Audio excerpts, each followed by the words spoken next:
Like you can stay hard all the time, but you're just hard all the time, immovable, inflexible. And so it can lead to burnout. It can lead to exhaustion if you're always hard. I like to actually catch momentum towards the end of the year for two reasons.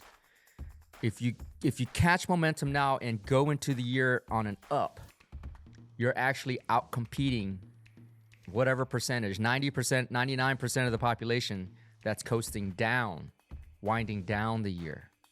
So that delta, whatever that difference is, however hard you push yourself through the end of the year, is going to give you that much of an advantage. As I said to my son actually this weekend, the more discipline you have to do the specific things and the tighter you keep your focus, the reality is that allows you more time to relax. It's counterintuitive. Now, why is that? That's because imagine, let's say, for example, you have an exam for students out there. You have an exam coming up, major finals coming up, right?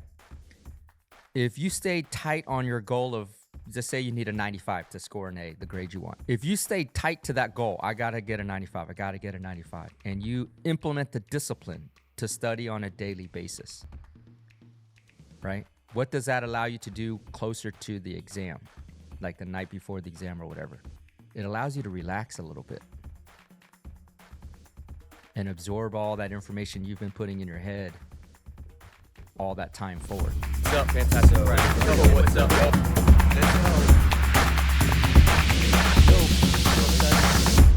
Bam.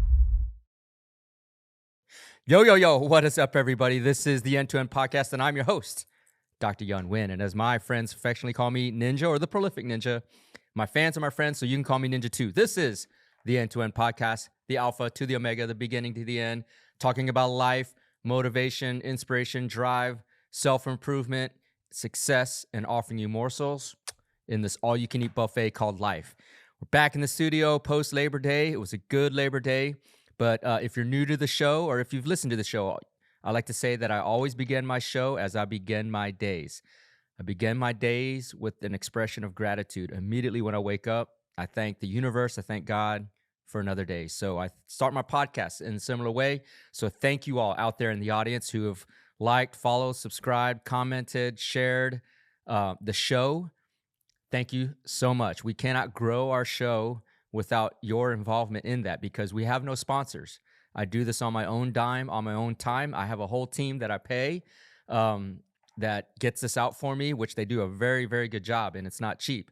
So I do this on my own dime, on my own time. So the only way we grow our show and fulfill our mission, which is to inspire billions of lives across this planet, is to share the show. So if you find value in this show or any other episode or on my reels on Instagram or TikTok or wherever, please do share them. As I like to say, if your knowledge swole, share the show. That's how we grow. That's how we grow, because I can't do this without you. So as I said, back in the studio after Labor Day, glad to be here.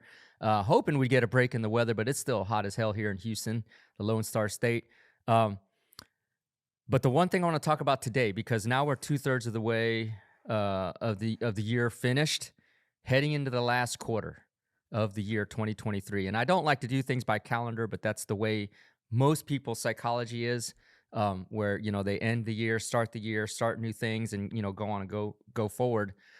Every day is the same day to me. So I'm constantly going every day. So there's no time period. But for the sake of this podcast and to the relative perspective of many of you all listening, it's towards the end of the year. And most people like to cruise on into the holidays. Wind it down, and then, get your New Year's resolutions and try to ramp it up again. If you listened to me last year, that is not the way I like to do things. I like to actually catch momentum towards the end of the year for two reasons.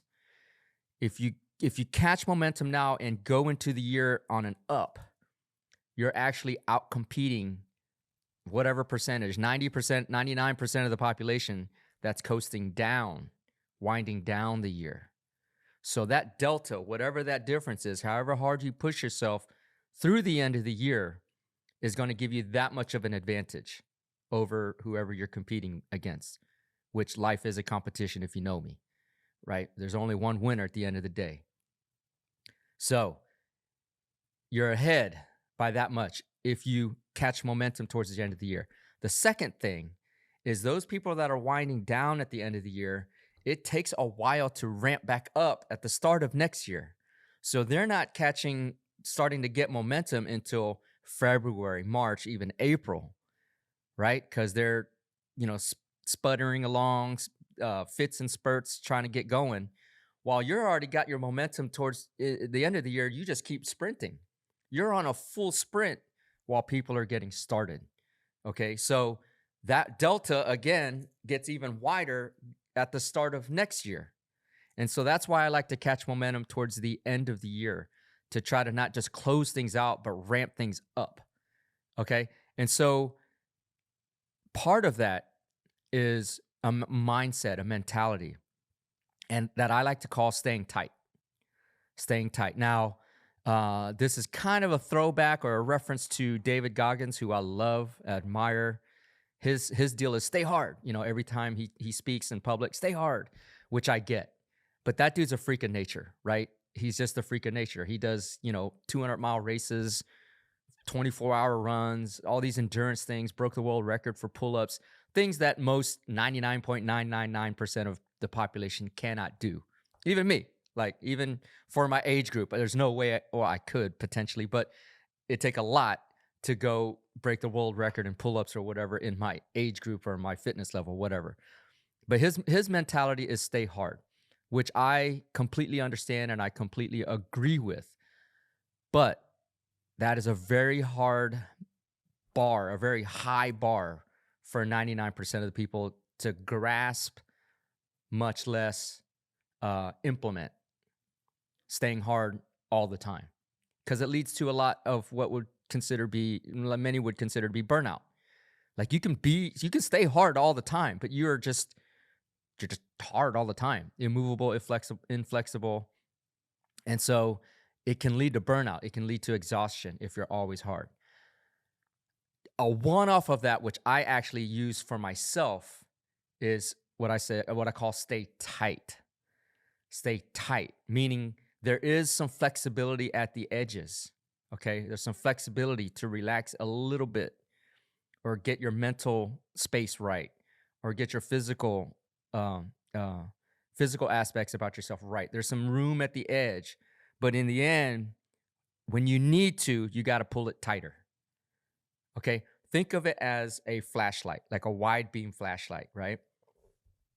If you want to see a lot of space in the dark, you got to open it up wide so you see what the environment is. But if you really want to dial in on focus on something, you're going to tighten that beam to a precision pinpoint. And that's called staying tight. You're able to pull it in tight. Okay? Why is that? Because all the goals require precision. All goals require precision. The more precise you can be with your goals, the more likely you're going to hit the target. Okay? That's in definition, but also in focus. You really got to stay tight and really narrow in on that goal in order to hit it, mental-wise. And that's what's called staying tight. Like me, for example, this weekend, Labor Day, I got a little loose, right? Just relaxed a little bit, had a couple drinks, enjoyed myself with my family, so on. In fact, I came to the realization late Sunday that I got too loose, okay? And I knew that having gotten too loose, there would be consequence. A causes B, always. A causes B.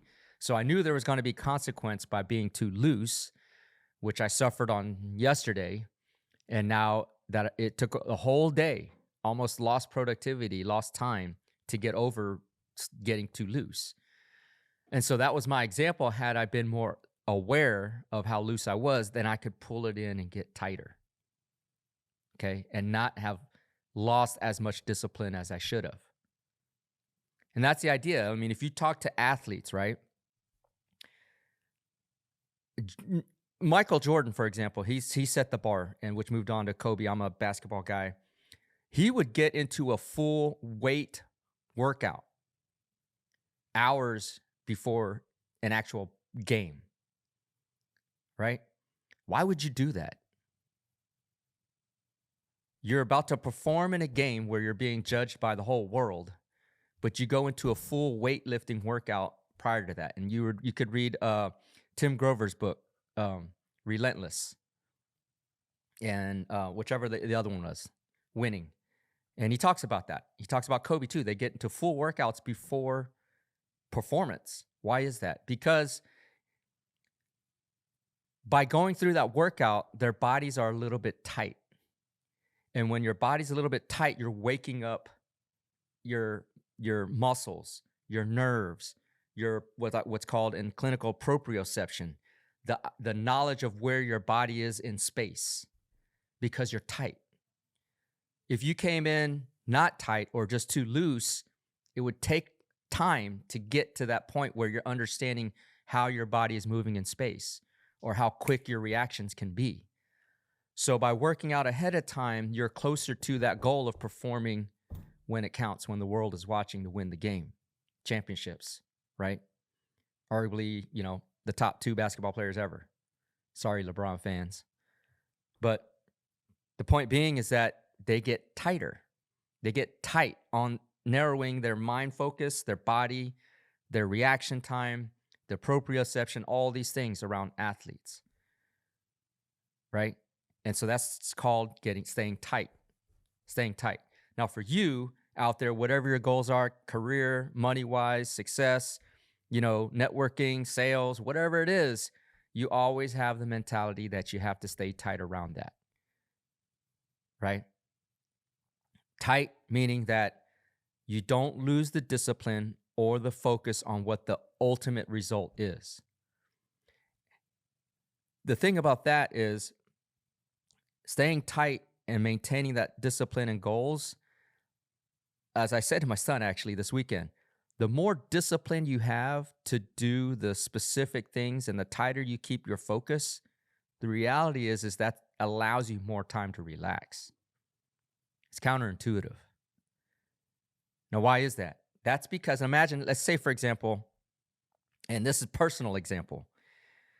You have an exam for students out there. You have an exam coming up, major finals coming up, right? If you stay tight on your goal of, just say you need a 95 to score an A, the grade you want.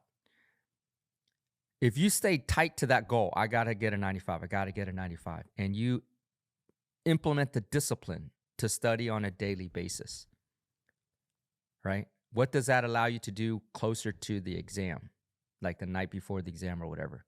It allows you to relax a little bit and absorb all that information you've been putting in your head all that time forward.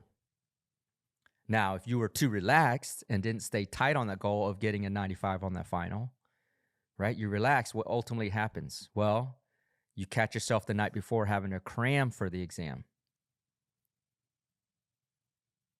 right? The difference is maybe 15 minutes a day, staying tight around your goal and relaxing for 15 minutes a day allows you to just relax into the exam, right? Versus nothing every day until the night before, and now you're cramming. And believe me, it was a curse being academically gifted for me because I would cram all the time until I was not able to perform after cramming for exams, because it's hard to cram for exams in medical school. Very hard. Very, very, very hard. Okay. The point being is that if you were to stay tight, if I had stayed tight throughout that time leading up to these exams, I guarantee you, taking my word for it, that I would have performed a lot better than I did in medical school on certain tests. Okay? So that's the idea of staying tight. The tighter you stay, the more disciplined you stay in your mentality, the more actually you get to relax on the edges. And that's the counterintuitiveness of staying tight around your goal. It could be fitness, right? The tighter I am around my fitness, the little more relaxed I could potentially be in my diet, right? The more relaxed you are around your fitness, well, now when it's time that you have to lose weight or get in shape, you got to really go extreme on your diet. And that's where most people fail because they don't have that type of discipline or able to invest, what I call invest, some people call it sacrifice, the more buttery type foods, fried foods they can't give it up. And so they fail in their diets and their fitness. Okay. So it is a counterintuitive thing where the more tight you are, it allows you, if you choose it, to relax on the edges a little bit more. Okay. So going into the fourth quarter, right? September, we can gear up to October. I highly suggest you, I implore you to take a mental shift, get an idea of what you want to be doing at the start of 2024, right? Figure that out now so that you're moving up. You're sprinting, January 1, 2024 at 12:01 a.m. You're sprinting because you've put in the work. You stay tight on your goals throughout this last quarter, moving up instead of coasting down. Okay? Stay with it. Stay tight. Stay hard if you can, but that's a high bar. Okay? Stay tight. Stay focused on your goals, right? It'll give you more room. It'll give you more room to enjoy that pumpkin pie during Thanksgiving and Christmas if you stay tight on your fitness. It'll give you more room, right, to shower people with more gifts if you stay tight around your economic financial goals, right? It'll give you more room to negotiate a higher salary if you stay tight around your performance in work or even move to a higher paying job, right? Gear up towards the end of the year. Move into it with momentum and stay tight, okay? Short episode coming out of Labor Day. Just wanted to give you a mindset, a framework moving into the end of the year, how I approach it. I've been debating maybe starting 75 Hard very, very soon. Got to get over a few things that first before I do so. But that is my mechanism, 75 Hard, my mechanism to go into the end of the year with some really, really high mental acuity, really, really high physical performance that'll support me in ending the year on an up rather than coasting on a down. Okay, so stay tight on it. Stay tight, my friends, if I were to say something. But if you enjoyed this episode, please do follow, like, subscribe, comment, and especially share. Leave us a review on Apple Podcasts. Let the world know if you've enjoyed this, that it's a podcast worthwhile. That's how we rank and that's how we grow. And as I say, if your knowledge swole, share the show. That's how we grow. So as I end this podcast, I end it like I ended my day, which is an expression of gratitude to the universe, to God for a great day. So thank you very much out there. Be great today, but be even more grateful. Looking forward to bringing you another episode very, very soon. What's up, fantastic. What's up?